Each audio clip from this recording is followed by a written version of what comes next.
Boom shakalaka, ladies and gentlemen, freaks and geeks, brothers and sisters around the world.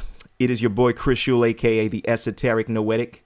Now, you guys have heard me speak about the origins of evil in relation to the Gnostic texts, speaking about the Demiurge, this entity, this fake god that essentially created this universe and brought about this destruction, this negativity, and drained the energy of its inhabitants in order to fuel this illusory world. I've spoken about this to some extent. I want to expand on this notion, the Gnostic ideas about the origins of evil, but speak more specifically in regards to the lore around ancient beings, extraterrestrials, alien visitation. I want to speak about Atlantis, Lemuria. I want to speak about genetic manipulation. This goes to the origins of the world. This goes to the heart of your history. If you were a human being and you were watching this right now, this speaks about the history. And this is not something that is built off of air and imagination. You see, when it comes to understanding the truth, whether that be in the realm of history or philosophy or anything for that matter, it's important to look at many different sources. I look at scientific sources. I look at history relating to not just the modern history, but ancient history, alternative history.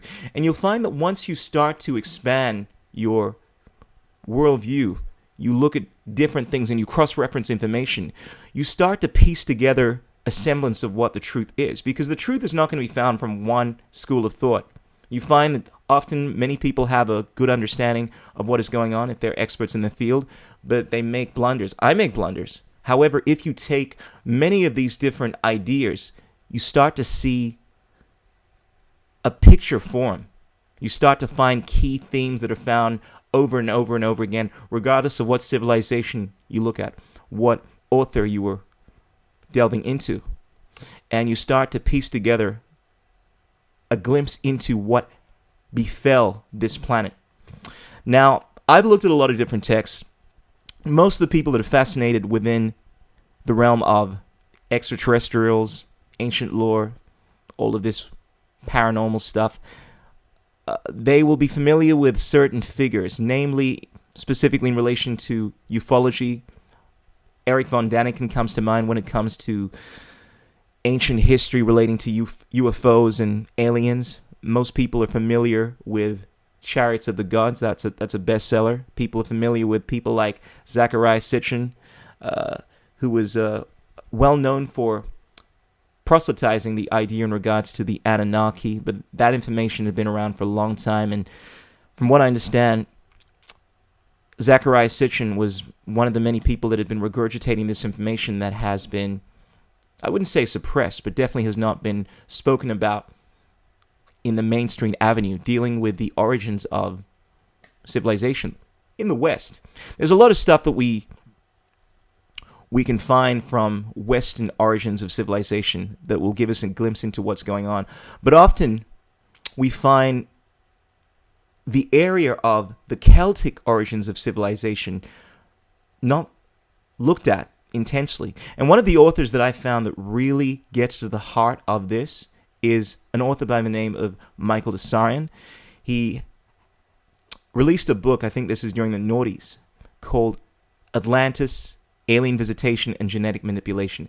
And ladies and gentlemen, this is the magnus opus of this kind of information, dealing with aliens, genetic manipulation, alien visitation. This stuff goes to the heart of our origins. But specifically, it speaks about the Celtic origins, because whereas a lot of people tend to focus on Kemet, that's the land of the black, so we're talking about Egypt.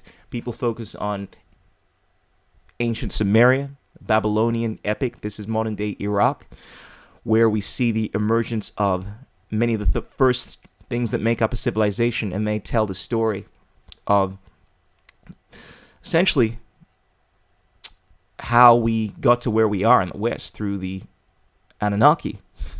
But you don't often hear about the Celtic traditions, and it's neither going to be found within one area. When you have a look at history, you'll realize that there are many different factions that have actually shaped this planet, many different extraterrestrials that have come down. In fact, when we're referring to the Anunnaki, it's not just in relation to modern day Iraq, it's in relation to those that are not terrestrial, as the word implies, those that from heaven came down.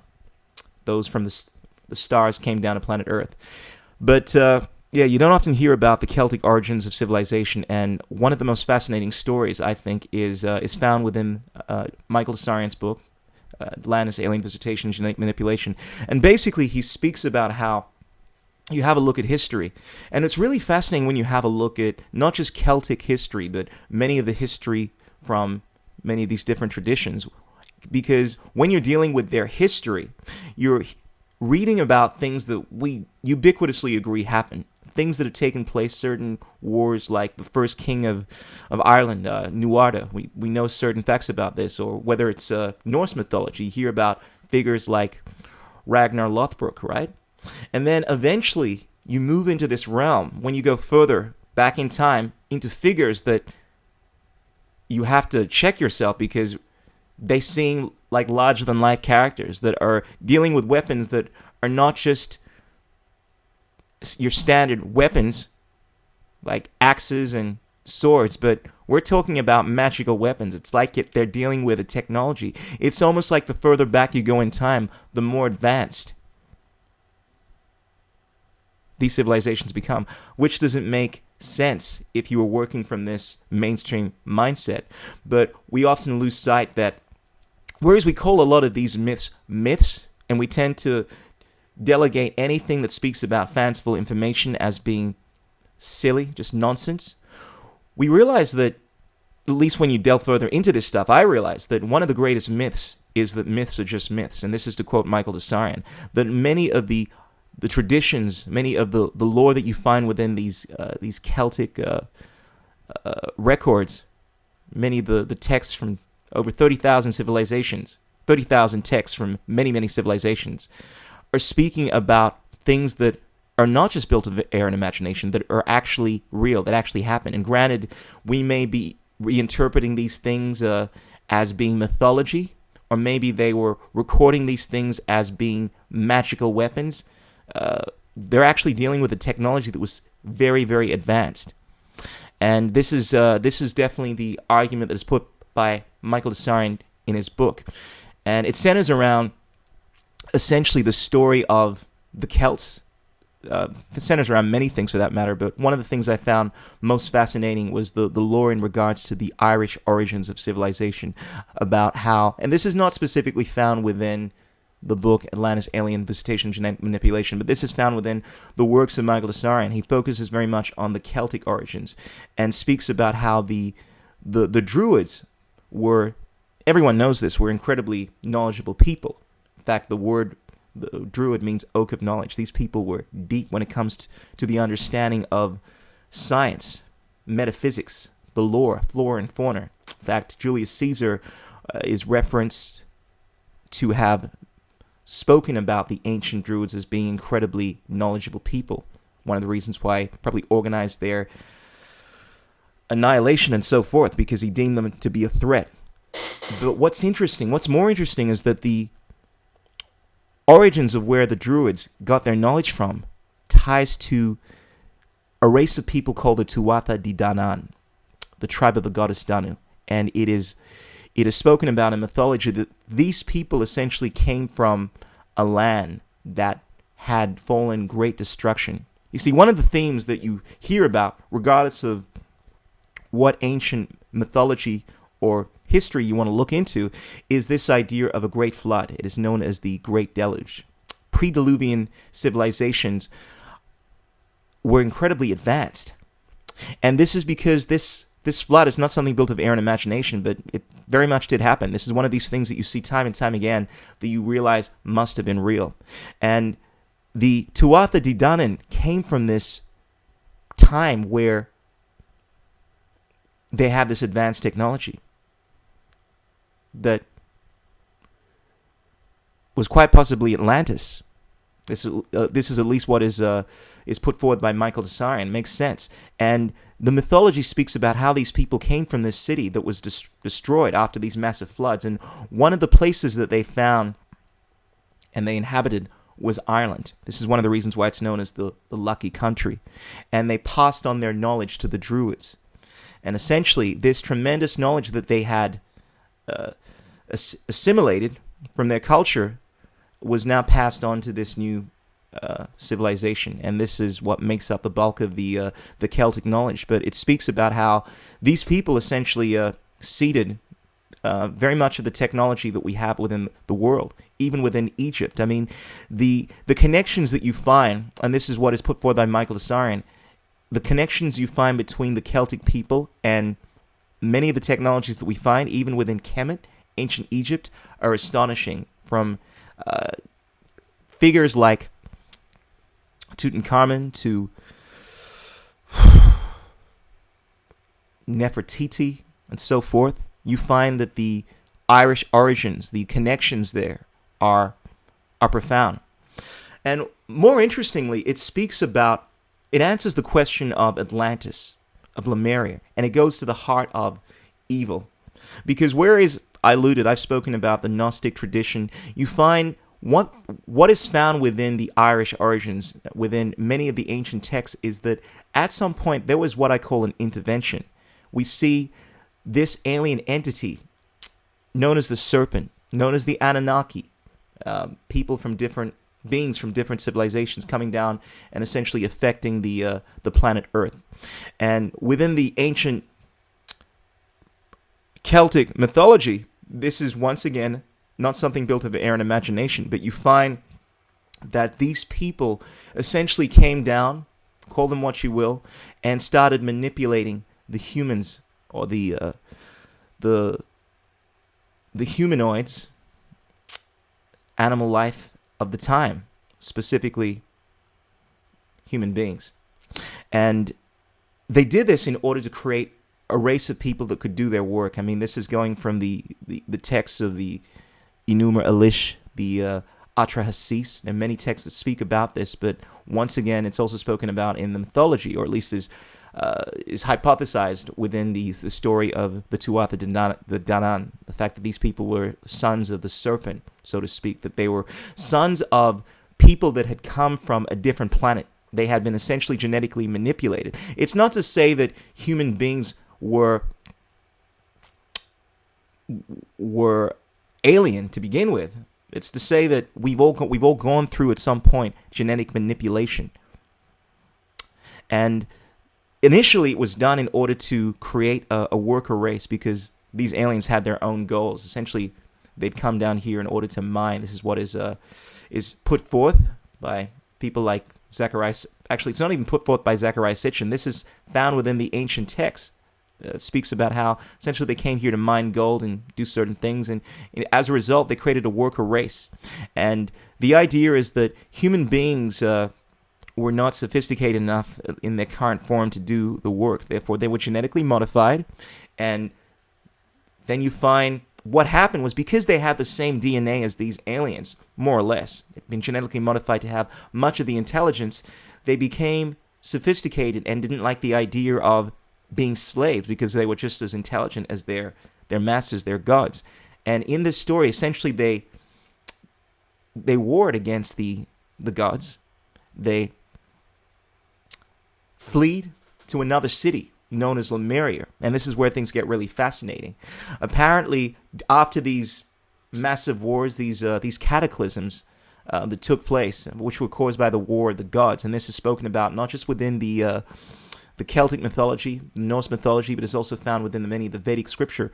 They make references to these massive weapons that were used, the war of the gods and so forth. But essentially, this resulted in the sons of the serpent, so basically the offspring of these aliens, flying or migrating to Lemuria, this new place that they found. And bearing in mind, when we're speaking about these land masses, Lemuria or Atlantis, we're not speaking about a city per se, we're speaking about an entire continent. But obviously, due to the destruction, we found remnants here and there, but this is like a new time period, because this is before all these massive cataclysms arose. But anyway, we find the sons of the serpent residing in Lemuria, and then, interestingly enough, just another side note, the aliens, these Anunnaki, these figures, call them what you will, decided to try this thing again. They made an error with the first attempt, because these beings were too intelligent. Because they decided to fight against them. They decided to make another race that was less intelligent, didn't have the same sophistication of intelligence as their first offspring, but they created another race of people known as the Adama. This is what we refer to as human beings, us essentially. And you find within the lore, once again, the Lemurians, who were essentially the sons of the Serpent, so iteration 1 of this genetic manipulation, they found out what was going on, didn't like the fact that their brothers, their cousins essentially, sisters, had been genetically manipulated. Even though they're dumbed down, they felt as if it was wrong. The fact that they were being used, obviously, for slavery. And that's when another war erupted. But this is the basic synopsis of the history according to the lore, according to Michael Dessarion, at least from the works that I've delved into, specifically in relation to the Tuatha De Danann. But it's fascinating as fuck. And I feel like a big part of our understanding of ancient history can be uncovered by delving into this area. Because whereas we know a good deal about what's happened recently, and that's even under some suspicion, because as we know, history is often written by the victors. And as it gets further back, we tend to have a more obfuscated understanding. But once again, the more you piece things together, you find that, look, whereas there are different authors that have their different theories on origins of human beings, I mean, it's well understood that there was a great flood. It's well understood that there has been an intervention, at least if you read enough of these books. Every civilization is speaking about how essentially they got their knowledge from people of the stars, whether it is in Africa with the Dogon tribe, or Egypt and so forth, whether it's in China, whether it's in Australia with the Aboriginals, the indigenous people. But essentially they all speak about visitation from extraterrestrials and genetic manipulation. And this book really gets to the heart of that. I feel like it is imperative for us, if we are to bring about an efflorescence of consciousness, to understand not only where we are going, but where we have come from. In fact, in order to understand where you're going, you need to understand where you have come from. And this is very much understood within these books and this information. And more importantly, gives you understanding in regards to the origins of evil. Because one of the distincting qualities that you find within human beings is many of the qualities that you find within these Anunnaki, these gods, so to speak, gods with a lower G, because essentially they're just advanced beings gallivanting as gods. But many of these qualities of being aggressive, possessive, greed, in fact, even the money system, these were things that were not just set up by the Anunnaki, but were found within their DNA. I mean, the thing about human beings is that we are multidimensional. We are not just a product of our spirit, which transcends physicality, but our genetic plays a huge role in manifesting certain proclivities that we have that have been engineered throughout many generations prior to us. And you find that when you merge DNA, I mean, this is just the basic science of biology, that essentially when you have ancestors that have certain qualities, those qualities manifest within you, and you find that many of the qualities that we have that we refer to as being evil actually came about, at least from what is put forth from authors like Michael Dessarion, from these beings, from the gods, and it's incumbent upon us to overcome them. Human beings are always battling between the two wolves, so to speak. There's this battle going on within your soul. Two wolves. One is of light and one is of darkness. And the one that wins is the one that you feed. We can either feed these negative inclinations that we have, these proclivities towards violence, greed, or we can feed the love that is manifest within each and every single one of us, that is residing within us because it is connected to our logos, our spirit. And that is really at the heart of who we are, I believe. I think human beings are a combination of many, many different things, multifaceted. And it really, when it comes down to it, this thing is not about race per se. Regardless of our origins, it's incumbent upon us to realize that at the heart of who we are beings that are the stuff of gods from the universe. That our residing soul is something that cannot be determined by the circumstances of our birth. And we can enact change in this world by changing ourselves. Ladies and gentlemen, hope that is something that you find useful, interesting. If you want to hear more about this stuff, be sure to let us know in the comments below, and I'll make another episode speaking even deeper about the origins of evil, aliens, alien visitation, and genetic manipulation. But for now, peace out, keep it real, don't drive in text. Remember, there are 3 things that cannot remain hidden for long: the sun, the moon, and the wisdomatic truth bombs of the Chocolate Nubian Soul Brother. Signing out, Chris Shule. Ow!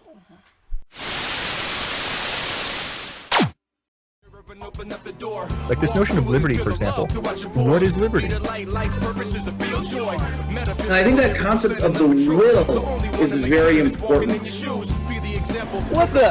Who says you can't build muscle in a vegan diet?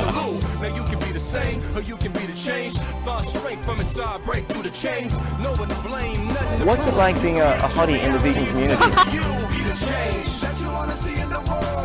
Bitcoin will not work as digital gold.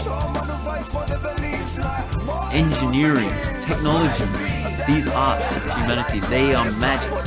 Everyone deserves the same chance, the same treatment, the same respect. Peace in a world that's flooded with war. History's littered with body scar, trying to settle the score to maintain an archaic